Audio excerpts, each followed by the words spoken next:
Hello, everyone. Welcome back to Billy Ho Sports. We're here for another week of great racing coverage, and we're heading over to Colonial Downs, who will host the Grade 1 turf event of the summer, the mile and a quarter Arlington Million. And we are going to run another split the pot giveaway. Big Ed we didn't get it done, buddy, but we'll circle back to you one day, hopefully again, and get you in there. So anyway, I did rally up pretty good yesterday. Hit that last race trifecta to get me back in the green. So that was a good thing. So I was actually kind of taking it on the chin after winning the first race. Whenever you hit the first race real good, you always feel great, like you're just gonna mash them all day long, and then all of a sudden you make one or two stupid bets, and then the next thing you know, you're down several bucks. So anyway, it all worked out well. Sierra Leone won. Congrats to him. Perfect setup. They had the actual pace they needed. Fierceness failed. I don't care if you think he ran a good race or not. I didn't think he did. I think he just flat out got beat. He didn't have it.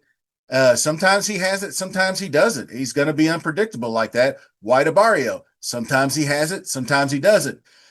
Sierra Leone always kind of has it.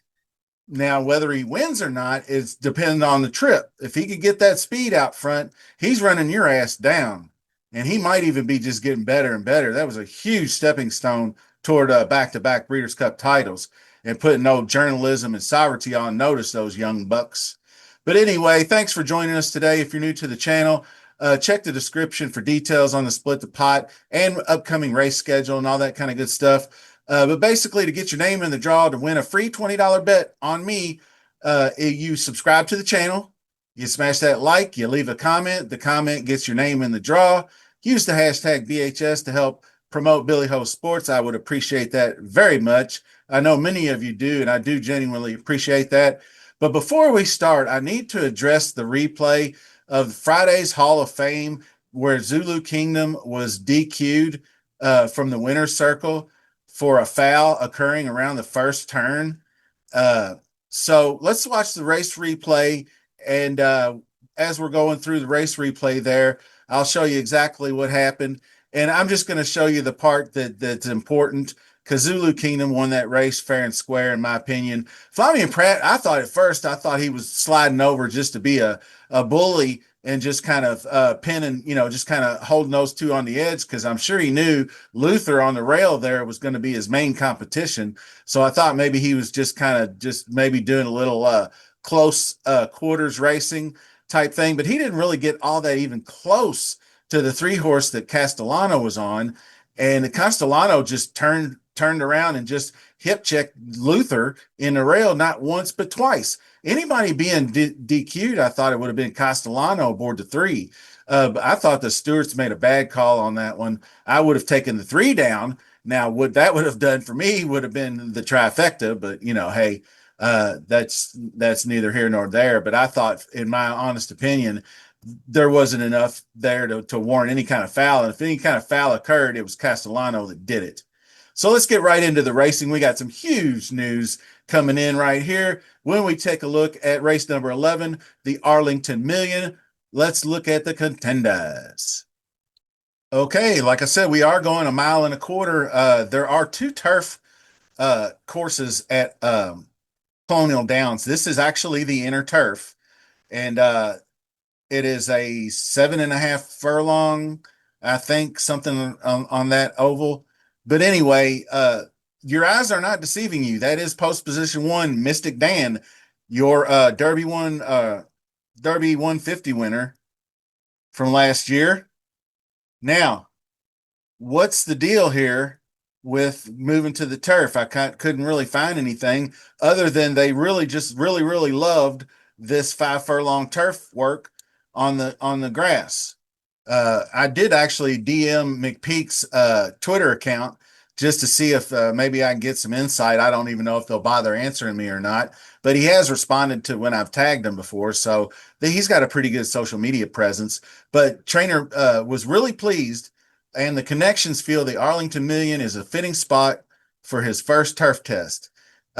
So basically what I looked at after I read that is he does have some turf in the pedigree. The sire Golden Sense is not the strongest, but has sired some turf winners at distances of a mile to a mile and an eighth.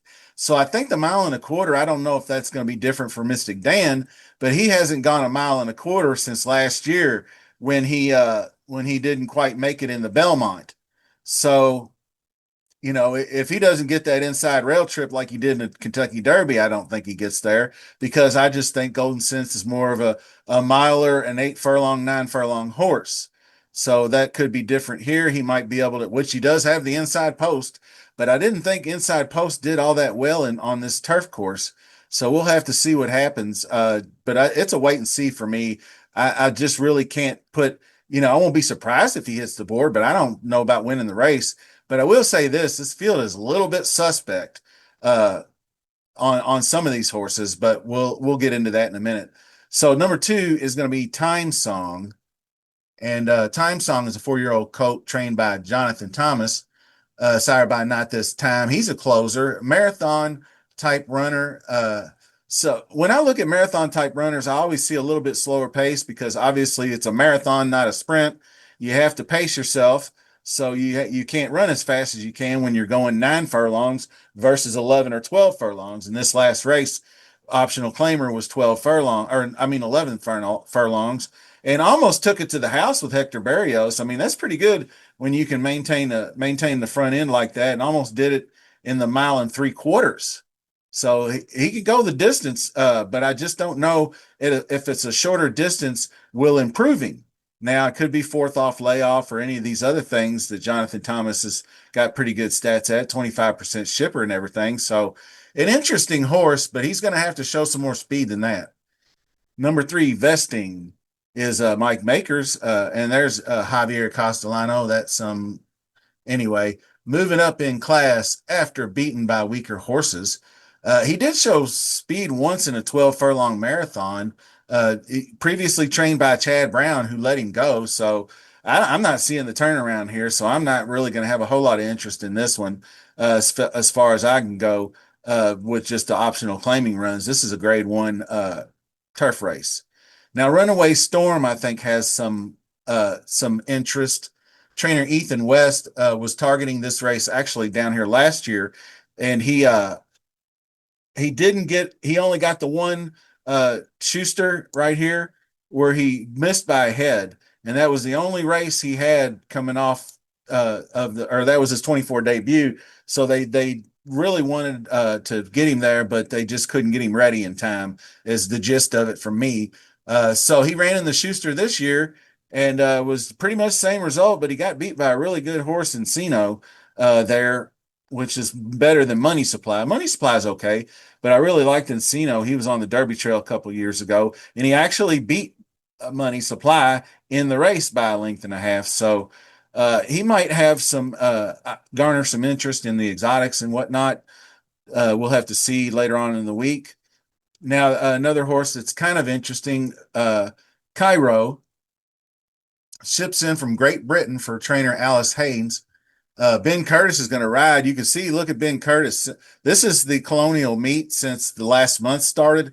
What's that? 59 starts, 15 wins, 8 seconds, 3/5 or 3/3 or 5/3. Geez. That's pretty solid. He's owning it out there, and he had a pretty good little run at Churchill Downs as well.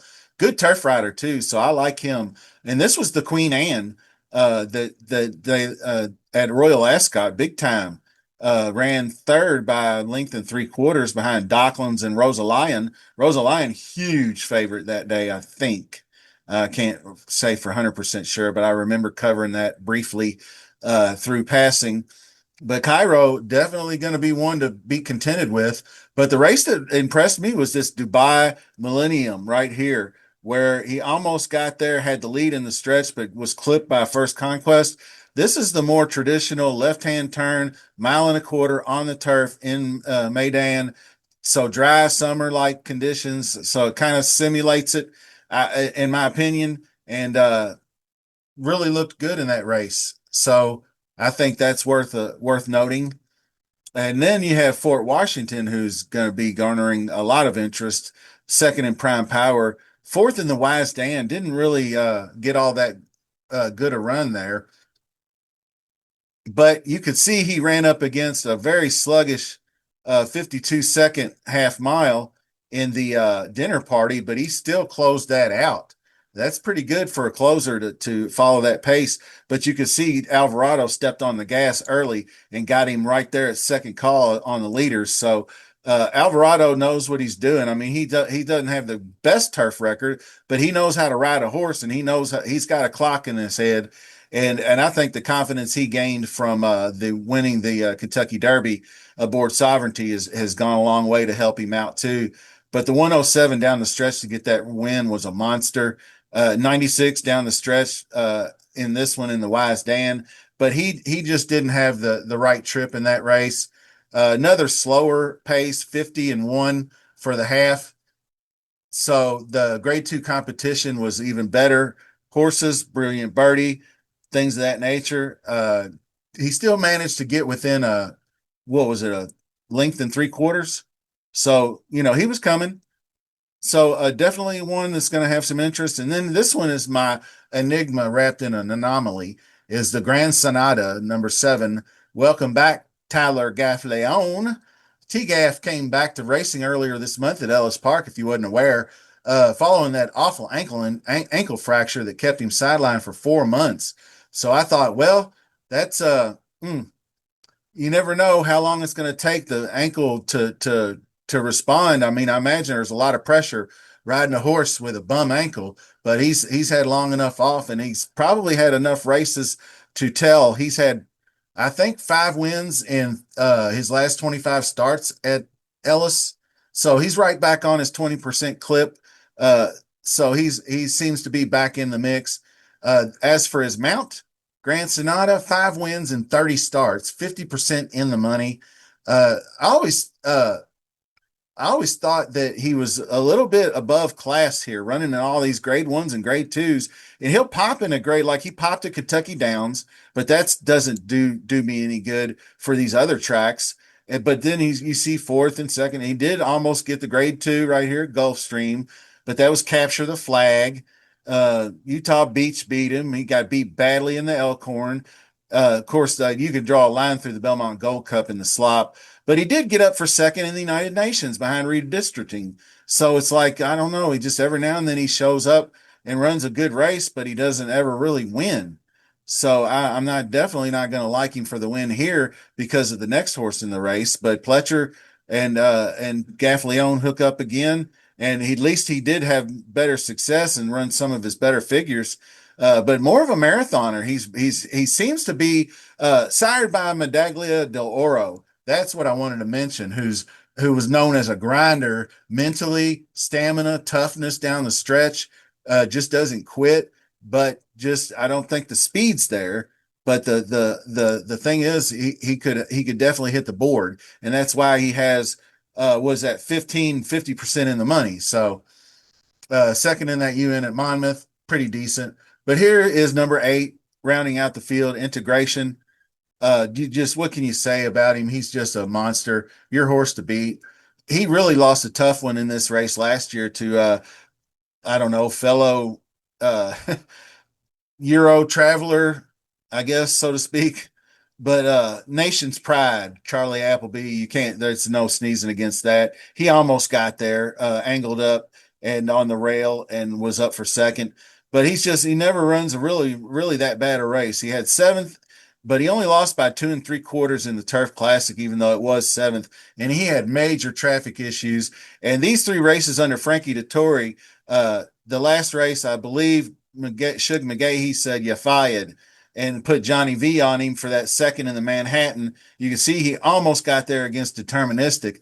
That's the Integration I know. Of course, we saw Deterministic roll home in the 4-star Dave. So Integration is going to be just by far Z-pick to win for me because he's just faced the best, always competes. Johnny V takes over for Shug. Shug McGahee just sets up well for these races. So like I said, the first look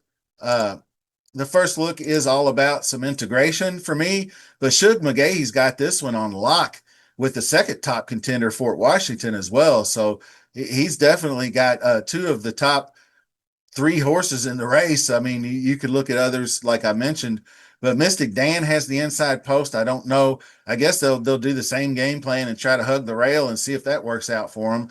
And hopefully things break his way.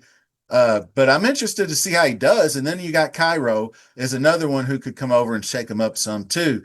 So don't really have anything tentative, or don't even have anything locked in place for a bet wise. But I'm really am strong on integration in Fort Washington as a 1-2 punch. And there will be lots more to come this week. We've got the next video coming out. It's going to be the Beverly D and the Secretariat coming together on those turf races. So stay tuned for that. Then the split the pot contest later this week, likely Thursday. There's a pick 5 video that's going to be coming out as well. So remember to get your name in the draw. You got to be a subscriber. So smash that button and then leave that comment and hit that like button on your way out too. See you soon.